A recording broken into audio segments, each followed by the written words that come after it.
story and how maybe it doesn't apply today, but I think it very much does, because I think there's something about that urge to have that DIY spirit, to want to make, to be so inspired by things that you want to contribute and add to it, and I think that is timeless. Yeah, the mediums change. It's a double-edged sword, because the nice thing about film school that I loved for me was you can fail in private. And now, what's very hard for this generation is they are failing in public. I mean, you can wear the wrong outfit to school, and it's like you're tortured by the world. It's not like the kids in school make fun of you. And if you make a bad film, yeah, you can pull it down, you can put it out there, but in a way, it's good to get your ass kicked and your ass handed to you, and have people be like, you fucking suck. And that gives you the fortitude to go, do I really want to do this? Are they right? Can I get better? Is there a better way to do that? Do they not understand me? Or do they have a point? And when I wrote Cabin Fever when I was 22, I went out to Sam Raimi to try and get him to exec produce, and Wes Craven, and everybody rejected it. And I would just wait a year till those people those different companies got fired or changed jobs, and I would change the date as if I just wrote it last week, and then resubmit it, then go out with it again, and meet with investors. And every time I would be like, okay, they don't get it, because they were like, well, it's got to be PG-13, your main character has to live for there to be a sequel, there's no killer. I was like, that's the point. I'm doing my riff on Evil Dead, where you're with your best friend, but then they're possessed by something, but you got to kill them because you don't want to get it. It's that. It's my version of Evil Dead is what I'm trying to do. And every other movie I stole from, the thing. But, it was just me going, well, what's not being communicated? What are they not seeing? And so you finally found the right person, which was Sam Fralick, who's like, yeah, I'll put $250,000 into this. That was the first money in. So then from there, we just got the ball rolling. So there is something about the fact that there's an instant gratification that I think people have now, where they shoot something, they put it out. I think that's great, but it also is dangerous, because this is a marathon, not a sprint. And look at Thanksgiving, it took 16 years. We did that fake trailer, and we shot it in November 2006. But long before the fake trailer, when Jeff and I were 13, growing up in Massachusetts, it was the golden age of horror, where every single holiday there was a horror movie coming out. So we're like, well, where's Thanksgiving? And to us, it was so obvious. There was Halloween, there was Silent Night, Deadly Night, there was New Year's Evil, there was April Fool's Day, there was every single, and we're like, well, Thanksgiving's the one that applies to everybody. It's the most obvious. You could have a parade, the turkey gets decapitated and runs around like a human turkey. You can roast someone in an oven. I mean, we had all the kills ready. So when the fake trailer opportunity happened, we're like, oh, let's just shoot the trailer for movies. Then the trailer turned out so good, we're like, well, now we don't have to make a movie, because we just did our favorite parts anyways. I do all the boring shit of figuring out the plot. But then it was the fans bullied and shamed us, which absolutely worked, by the way. Credit to the fans. Because you're nagging. And you heard it here first, bully and shame, everybody. It does work. Look, we're in Massachusetts. I was like, what's the problem with bullying? Bullying is the fertilizer that makes you grow. Now I get it. That was before an era before there were, guns in school. So bullying was it just terrorized you, but it really fucking made you stronger. I'm not advocating bullying, by the way. It's horrible. But it's just funny that the fans being like, come on, where is it? We really started thinking, okay, let's go back to what we had before Grindhouse. But that's a project, that started from when we were 13 years old. And from that fake trailer, it was 16 years. And Jeff kept writing the script, and we were like, nope, it's not good enough. This doesn't make sense. Let's figure this out. We're cheating. We're kind of letting ourselves off the hook. So, there is something really great about spending years on a project and having it come to fruition. Doing that, making a movie, writing a screenplay, it doesn't happen in a day. Sometimes you get that inspiration and it pours out of you. That's rare, that was Hostile, but it took me 10 years of being on movie sets before I made Cabin Fever, getting coffee, being an assistant, answering phones, and a lot of times it's in 0-degree weather and it's really shitty and you hate it, but you look back and you're so glad I did it, because no one watches every episode of Grey's Anatomy, and they're like, oh, I could be a doctor. It's easy. I've watched a lot of Celtics games. Put me on the coach. Put me in coach. I'm ready to fucking. But everyone's like, I've seen a lot of movies I can direct. But no one thinks that.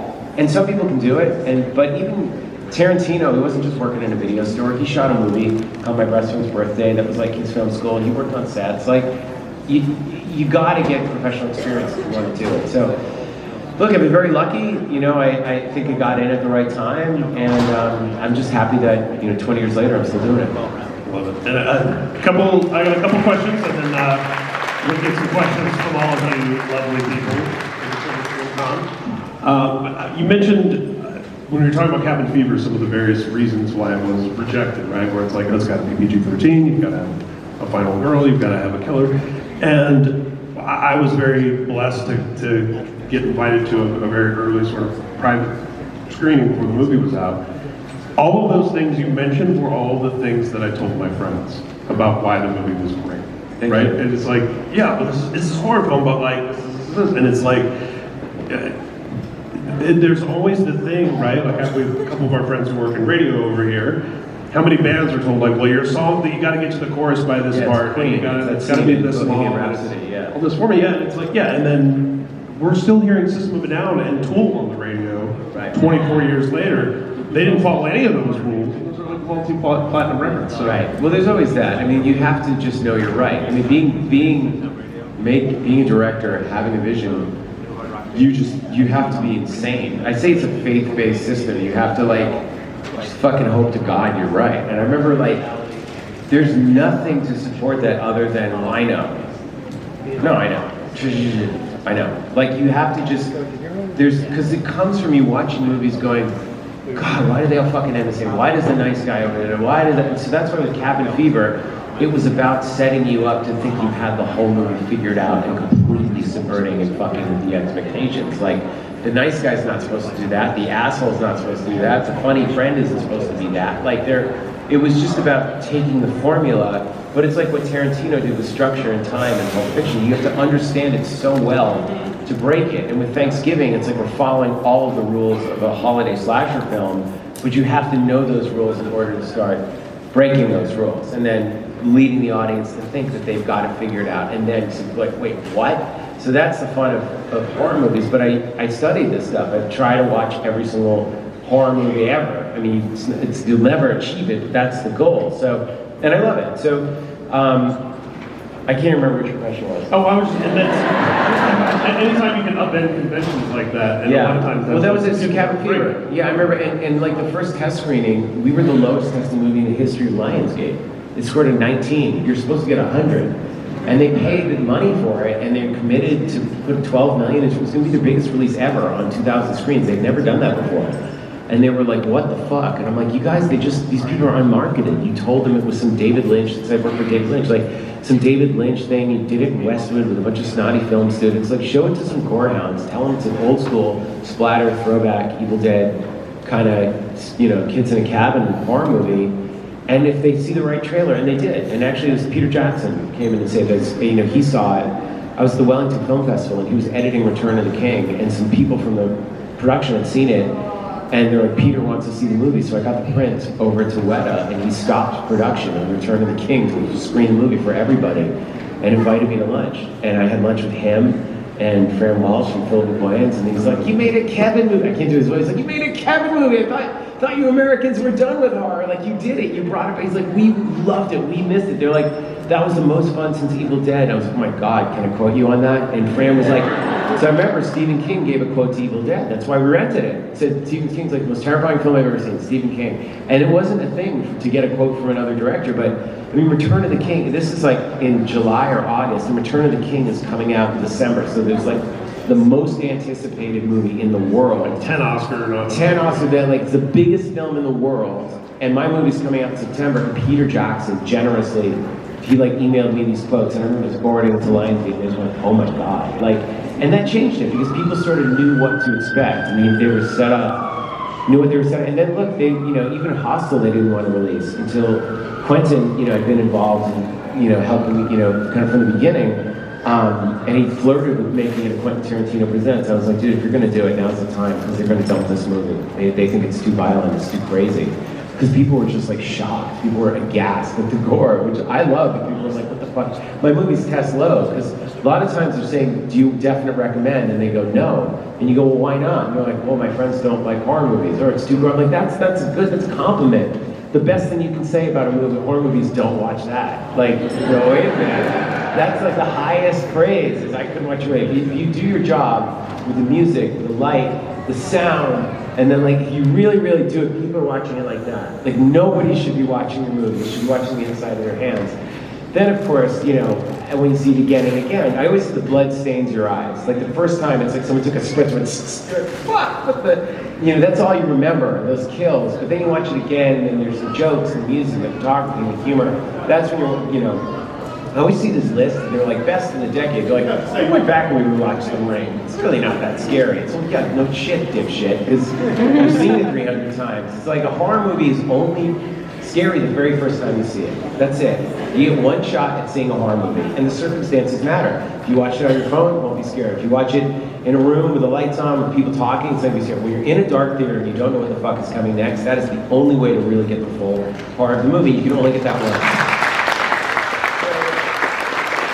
And I often say it's the setup. It's the setup. So, you know, when Quentin came in and put his name on Hostel, again, that sets the table. People are like, oh, this isn't, you know, like Peter Jackson giving the quotes. People were like, okay, this is going to be something different. Let's watch it. And once Peter Jackson likes it, then the critics could say they hated it, but they were like, well, Peter Jackson likes it, so they don't want to go against Peter Jackson. And once it's Quentin Tarantino Presents, like, this is like in between Kill Bill 1 and Kill Bill 2. It's like, well, fuck, Quentin loves it, and that's put his name on it. I'm not going to be the one going, this sucks. So it was this little game of sort of getting people to sort of know what they're expecting. Like, you know, I remember people saw In a Violent Nature, and they were like, that movie wasn't scary at all. I hated that movie. And I loved it, because I thought it was like, you know, for whatever issues, you know, story-wise that I know people have, I was like, oh, the director made like a Terrence Malick really slow meditation on how sad and lonely it is to be a slasher resurrected by a curse who now is to just wander around a campsite killing a bunch of kids. I'm like, great. He just gets up, walks around, kills someone, walks for 10 minutes.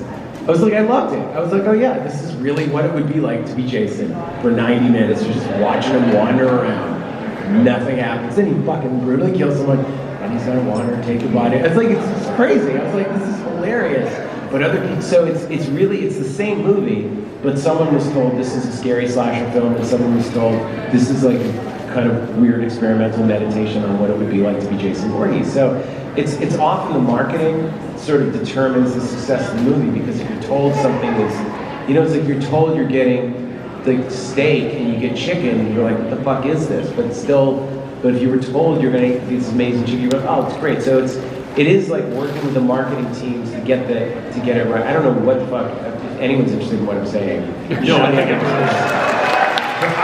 can tell you the complete and utter silence this is the first total silence in a panel. Good. No, I'm happy to share what it's like, but it is interesting in the marketing where you're like, guys, we've gotta, you know, and that's why I said, I was like, Thanksgiving, I want people to think of Scream, I want them to think of Mute Witness. I was like, don't think of Grindhouse. Grindhouse is Grindhouse. Pretend that was a movie that was made in 1980, because the sleaze of that trailer worked so beautifully because it's bookended by Planet Terror and Death Proof and Werewolf of the SS and Don't. It's part of that experience. If you extrapolate that experience into 90 minutes, it doesn't work, and that was never the intention. The intention was like, we can have nods to it, but I was like, let's pretend that's a lost movie, every print was burned, and the only thing that survived was that trailer, and this is the 2024 reboot of what that movie was. So once people could get that, and there's always going to be a person like, you fucking pussy god, was it good?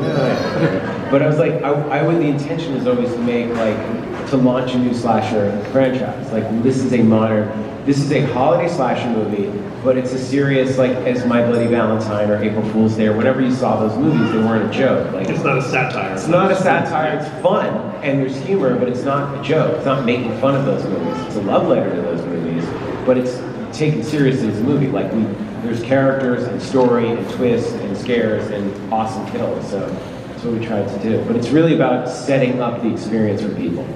So you mentioned hostels. I'm going to ask you this as folks. We have a mic here if you want to start lining up.